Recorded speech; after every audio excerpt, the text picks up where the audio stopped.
براہ راست آپ کو اسلام آباد لیے چلتے ہیں جہاں senator Shibli Faraz news conference کر رہے ہیں۔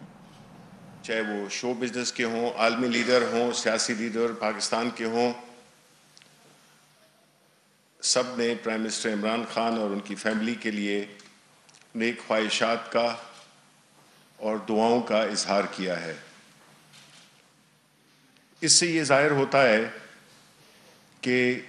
کورونا ایک حقیقت ہے، افسانہ نہیں۔ یہ نہ کسی میں تفریق کرتی ہے، نہ یہ کسی سے رعایت کرتی ہے، اور یہ جو موجودہ تیسری لہر جو کے نام سے جانی جاتی ہے، اس نے بہت زیادہ متاثر کیا ہے، اور جو متاثرین کی جو شرح ہے وہ پچھلے 8 مہینے کی سب سے ہائیسٹ ہے۔ ایسی صورتحال میں جس طرح کہ ہم نے پہلی لہر کو، جبکہ ساری دنیا اس مخمصے میں تھی کہ اس سے کس طرح نبرد آزما ہوا جائے، پرائم منسٹر عمران خان کی ایک سمپل اسٹریٹجی جس کا بنیادی مقصد زندگی اور لائیولی ہوڈ یعنی روزگار، زندگی اور روزگار کو کس طرح سے دونوں کو چلایا جائے، وہ حکمت عملی چونکہ نیک نیتی پہ بنی تھی، اور اس کے ساتھ ساتھ میں اس پالیسی لائن کو لے کر پھر جس طرح سے ہماری NCOC نے، جس میں کہ سائنٹسٹ، جس میں کہ ڈاکٹرز، جس میں سیاسی لیڈرز، جس میں کہ افواج پاکستان کے لوگ، سب نے مل کر اور ڈیٹا کی بنیاد پر اپنی حکمت عملی ترتیب دی، اور وہ ادارہ جس کو کہ پورے انٹرنیشنل ایرینا میں، عالمی حلقوں میں اس کو پذیرائی ملی، کیونکہ ایک بڑی کامیاب حکمت عملی ترتیب دی، اور پاکستان کی جانیں بھی کافی محفوظ رہیں، اور اکانومی میں بھی رکی نہیں، اور وہ والا نقصان نہیں ہوا جو کہ دوسرے ممالک میں ہوا یا ہمارے خطے کے ممالک میں ہوا۔ اب ایسی صورتحال میں ہم دوبارہ اسی فلسفے پہ قائم ہیں، جس میں کہ ہم چاہتے ہیں کہ روزگار بھی بچے اور زندگیاں بھی بچیں، لیکن اس کے لیے ایک بہت ہی مؤثر قسم کا ڈسپلن چاہیے، اس کے لیے ایک ایسا حکمت عملی چاہیے جو کہ ان بنیادی اصولوں کو لے کر آگے چلے، کیونکہ یہ جو لہر ہے یہ کافی شدت سے آئی ہے، لیکن اس میں ایک جو روشن پہلو ہے وہ یہ ہے کہ جو ویکسینیشن ہے، جو ویکسین جس کا کہ 1 سال سے انتظار ہو رہا تھا، وہ اویلیبل ہے، اور حکومت اپنے تمام تر محدود وسائل کے باوجود اپنے دوست ممالک سے جو امپورٹ کی ہیں ویکسینز، اس میں بھی حکمت عملی یہی تھی کہ پہلے ان front line medical workers, paramedic staff, ان کو لگے گی جو کہ سب سے آگے ہوتے ہیں، اور وہ کورونا کے مریضوں سے ان کا قربت ہوتی ہے۔ اس کے بعد 65 سال کے لوگ، ان کو بھی، وہ بھی زیادہ ولنریبل ہوتے ہیں، یعنی ان کو زیادہ نقصان پہنچ سکتا ہے، تو حکومت اس پہ بڑی ڈسپلن طریقے سے عمل پیرا ہے، اور الحمدللہ لاہور میں اور جتنے بڑے شہر ہیں، بڑے ایک نظم و ضبط کے ساتھ یہ ویکسینیشن کی جا رہی ہے۔ پرائم منسٹر عمران خان کو جب ویکسینیشن ہوئی، اس سے 2 دن پہلے چونکہ وہ افتتاح کر رہے تھے مزدوروں کے فلیٹس اور گھر دینے کی تقریب سے، پھر انہوں نے سوات میں موٹر وے یا ایکسپریس وے کے افتتاح کے لیے گئے. تو اس وجہ سے ان کو یہ جو انجیکشن کی جو بات ہو رہی ہے وہ مؤثر تب ہوتا ہے جب کہ آپ کو ایک لگے اور اس کے 21 دن کے بعد آپ کو دوسرا انجیکشن لگے. تو یہ کہنا کہ انجیکشن لگانے کے باوجود پرائم منسٹر صاحب کو کورونا ہو گیا یہ درست نہیں ہے. اور ویکسینیشن اپنا اثر دکھاتی ہے. 21 دنوں کے بعد جب آپ کو دوسرا انجیکشن بھی لگے تو یہ ایک بہت مؤثر اور ساری دنیا میں یہ آزمایا جا رہا ہے. تو میری اپیل ہوگی جتنے بھی پاکستانی ہیں خاص طور پہ جو 60 سال سے اوپر 65 سال سے اوپر کے لوگ ہیں اور پھر اسی طرح ان سے کم عمر والے بھی جو یہ دستیاب ہوتی جائے گی کیونکہ گورنمنٹ بھی منگوا رہی ہے اور پرائیویٹ ان کو بھی کہہ دیا گیا ہے پرائیویٹ جو لانا چاہتے ہیں ان کو بھی مراعات دی گئی ہیں. قیمت پہ بھی اس کا ایک کیپنگ کے لیے ایک حکمت عملی ہے. تو یہ انجیکشن ویکسینیشن یہ بہت ہی اہم ہے. اس کو لگانا چاہیے کیونکہ یہ ایک ایسا اینٹیڈوٹ ہے جو کہ اس وبا سے آپ کو پروٹیکشن دے سکتا ہے. اسی دوران میں مولانا فضل الرحمان جنہوں نے کہ ایک انتہائی غیر ذمہ دارانہ بیان دیا, انہوں نے کورونا اور ویکسینیشن کے بارے میں غلط بیانی کی اور ایک ایسی بات کی جو کہ توقع نہیں ہوتی ہے کہ آپ ایک سیاسی لیڈر جب اپنے آپ کو کہتے ہیں اور مولانا کا لقب بھی آپ نے ساتھ میں لگایا ہوا ہے تو آپ گمراہ تو نہیں کر سکتے ہیں. گمراہ کرنا تو شیطان کا کام ہے. گمراہ کرنا چاہے وہ سیاسی طور پہ ہو, یہ صحت کے لحاظ سے ہو, دینی لحاظ سے ہو, گمراہ کرنا آپ کو زیب نہیں دیتا کیونکہ یہ ایک بہت ہی سنجیدہ مسئلہ ہے اور اس پہ اس قسم کے غیر سنجیدہ بیانات دینا سے عوام میں آپ کنفیوژن پھیلا رہے ہیں اور یہ کنفیوژن عوام کے لیے نقصان دہ ہے. یہ تو وہ حالات ہوتے ہیں جس میں کہ پوری وبا جس سے کہ پوری دنیا دوچار ہوئی ہے اور آپ کا ملک بھی دوچار ہوا ہے, تو ایسی صورتحال میں تو آپ کو سیاسی اختلافات سیاسی باتوں کو پیچھے رکھ کے اور ایسا ایک ایسا بیانیہ دینا چاہیے جو کہ عوام کی بہتری کے لیے ہو. لیکن عوام کی بہتری کے لیے تو سوچتے نہیں ہیں آپ. آج کی جو پریس کانفرنس ہم نے دیکھی اس میں بھی یہی صورتحال تھی جس میں کہ مولانا صاحب ایک ایسے اتحاد کی صدارت کر رہے ہیں جو کہ اب رہا نہیں. اب وہ خود انہوں نے مان لیا ہے کہ حکومت کو گرانا ہمارا اب ہدف نہیں ہے. انہوں نے اب بہت ہی اپنی جو وش لسٹ ہے, جو خواہشوں کی جو ایک لسٹ ہے, اس کو بڑا محدود کر دیا ہے. اور وہ محدود کس طرح سے کیا ہے کہ اب وہ مریم نواز کی 26 تاریخ کی پیشی کے لیے انہوں نے ملاقات کی کہ کس طرح سے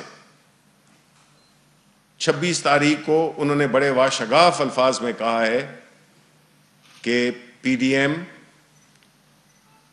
چاہے 10,000 لوگ ہوں چاہے 1,00,000 لوگ ہوں وہ ان کو پروٹیسٹ کرنے کے لیے ان کے ساتھ جائیں گی.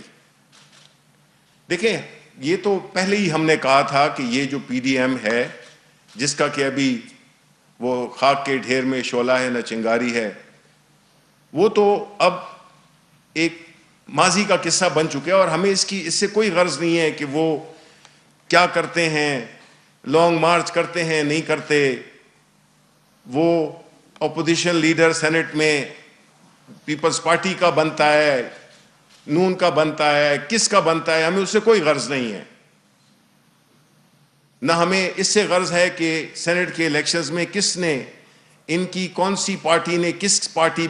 آپس میں انہوں نے کس کی پیٹ میں چھرا گھونپا. ہمیں اس سے غرض نہیں ہے.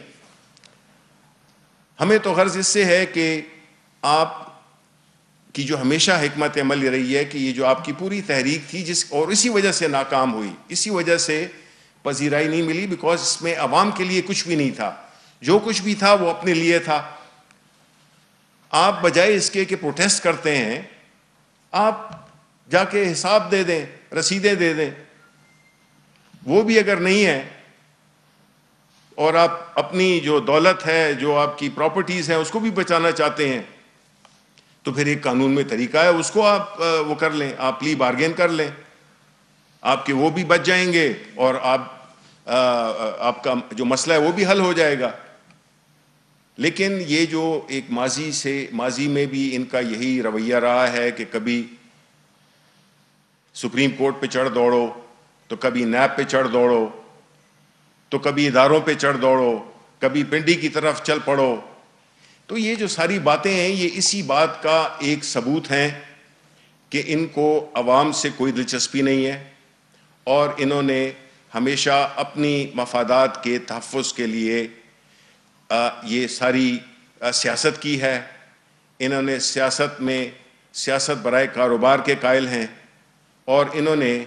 کبھی عوام کی خدمت کے لیے, عوام کی مسائل کے لیے اپنی آواز بلند نہیں کی, اور اسی وجہ سے ان کی جو صورتحال ہے وہ سب کے سامنے واضح ہے. اور اس دوران میں ہماری کیا حکمت عملی ہے, جس طرح میں نے کہا ابھی ہمیں اس سے پی ڈی ایم سے اس سے کوئی غرض نہیں ہے. اب ہم حکومت جو ہے جو کہ کام کرتی آئی ہے پچھلے 2.5 سالوں میں,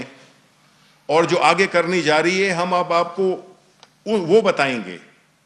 اب دیکھیں, ایک طرف کہتے تھے کہ جی اکانومی برباد ہو گئی,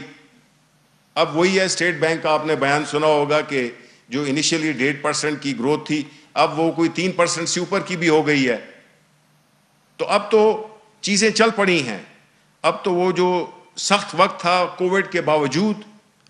ہم نے گزار لیا. حکومت کام کرتی رہی, حکومت کام کرتی رہے گی. جتنے بھی ہمارے جو مین پروجیکٹس ہیں, چاہے وہ صحت کارڈ ہو, اس کو پورے پنجاب میں بھی انشاءاللہ ہم پھیلائیں گے.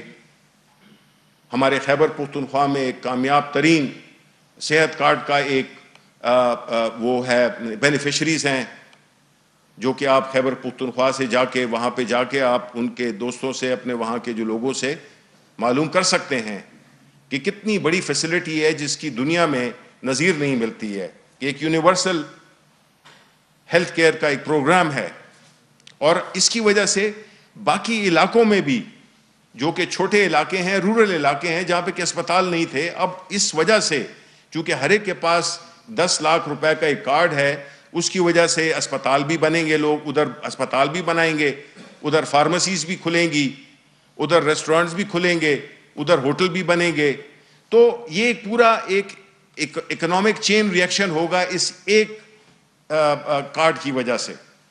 پھر انشاءاللہ پنجاب میں بھی ہم یہی کریں گے. پھر جو گھروں کی جو وہ ہے پروگرام ہے ہمارا, آپ نے دیکھ لیا, کہتے تھے کہ جی کدھر ہے, کوئی ایک گھر بتا دیں. پرائم منسٹر صاحب نے پچھلے ہفتے 1000 فلیٹس اور 500 گھر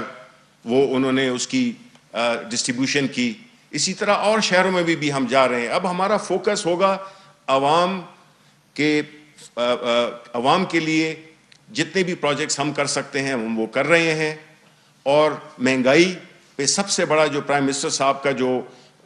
کنسرن ہے اور جس پہ کہ وہ کام کر رہے ہیں, اور انشاءاللہ ہماری یہ جو احساس کے ذریعے جو ٹارگیٹڈ سبسڈیز کا جو پروگرام ہے, اس سے مڈل کلاس اینڈ بلو کو اصل فائدہ ملے گا. انشاءاللہ اگلے 6 ماہ میں آپ دیکھیں گے کہ کس طرح سے یہی وہی حکومت ہے, لیکن چونکہ ایک شور ہو رہا تھا, ایک سیاسی عدم استحکام پیدا کرنے کی کوشش کی جا رہی تھی, جس کی وجہ سے یہ ایک جو آواز تھی, جو ایک مثبت آواز تھی, جو عوام کے لیے آواز تھی, وہ سنائی نہیں دی. اب چونکہ یہ سب جھاگ بیٹھ گیا ہے, تو اب انشاءاللہ آپ کو پتہ بھی چلے گا, عوام کے ساتھ رابطہ بھی بڑھے گا, اور آپ کو پتہ چلے گا کہ ہم کیا کر رہے تھے, کیا کر رہے ہیں اور کیا کریں گے. یہ ساری چیزیں انشاءاللہ ہم آپ کو پوری تفصیل کے ساتھ بیان کریں گے, اور ہم یہی امید کرتے ہیں کہ ایک بار پھر کہ جو کورونا ہے اس کو بڑی سنجیدگی سے لیا جائے, اور اس کی جتنی بھی تدابیر ہیں وہ اس پہ عمل پیرا ہونا چاہیے. بہت بہت شکریہ. سب یہ بتائیے گا کہ آج مولانا فضل الرحمان اور مریم صاحبہ کی ملاقات, اور اس میں انہوں نے ایک بار پھر کہا ہے کہ حکومت یہ خواب ہی دیکھتی رہ جائے گی کہ پی ڈی ایم ٹوٹ گئی, آصف علی زرداری صاحب واپس آئیں گے اور وہ پوری تندہی کے ساتھ اپوزیشن کے ساتھ کھڑے ہوں گے, اور یہ ان کی خوشیاں جو ہے وہ چند دنوں کی ہیں. دیکھ لیں, ہم نے تو آج کی پریس کانفرنس میں بھی یہی دیکھا کہ لیڈر آف دا اپوزیشن کی بات ہوئی, تو دیکھیں مریم نواز کی جو سیاست ہے وہ انا اور ضد پہ ہے, اور یہ دو چیزیں ہیں جو کہ سیاست میں آپ کی سب سے بڑی دشمن ہوتی ہیں. باقی پارٹیز نے دیکھ لیا, عوام نے دیکھ لیا کہ وہ ایک ضدی بچے کی طرح کہ میری بات مائی وے اور ہائی وے, ایسے ہوتا نہیں ہے سیاست میں. یہی وجہ ہے کہ جو نقصان مریم نواز نے پہنچایا اپنی پارٹی کو اپنی ایک بچگانہ سیاست سے, بدقسمتی یہی ہے کہ اس ملک کی جو اپوزیشن ہے وہ اب بچوں کے ہاتھ میں ہے, اور وہ صرف اپنے والدین کے دفاع کر رہے ہیں. تو اس لیے یہ جو بھی ہم نے دیکھا ہے, چاہے وہ سینٹ کا الیکشن ہو, چاہے اس کے بعد کی, ابھی یہ آپس میں دست و گریباں کیوں ہیں. ایک طرف جا کے وہ شاہد خاقان ان سے کراچی کے لیے سپورٹ مانگتے ہیں, ادھر جو ہے تو وہ کہہ رہے ہیں کہ جی لیڈر آف دا اپوزیشن تو سینٹ میں ہم نہیں بننا ہے. تو یہ ان کی باتیں ہیں. اب جو ہے تو یہ ثانوی چیزیں ہو گئی ہیں اور ہم اس کو اب اتنی اہمیت نہیں دے رہے. جی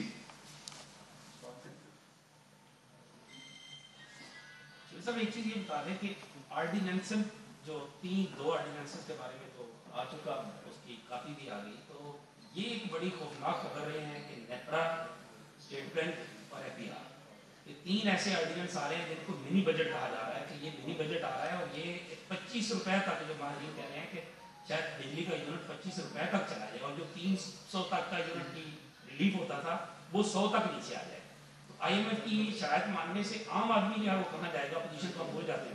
جی جی نہیں, دیکھیں اس وقت تو ہمارا اب کانٹیکٹ, اب وہ جو بیچ میں جو وہ نہیں ہوتے ہیں جو بیچ میں ایسی ڈسرپٹ کر رہے ہوتے ہیں وہ تو سائٹ پہ ہو گئے.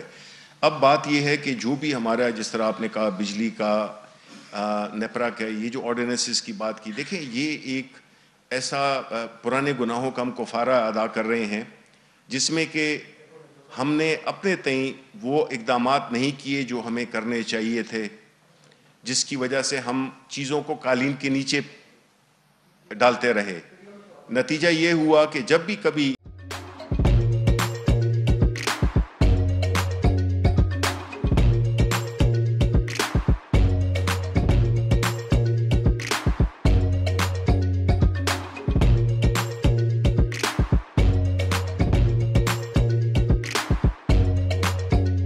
Instead of saving up for a new toy or a trip to Disney World, a 70-year-old بدلاً من توفير لعبة جديدة 来自阿拉巴马州的一名7岁女孩没有花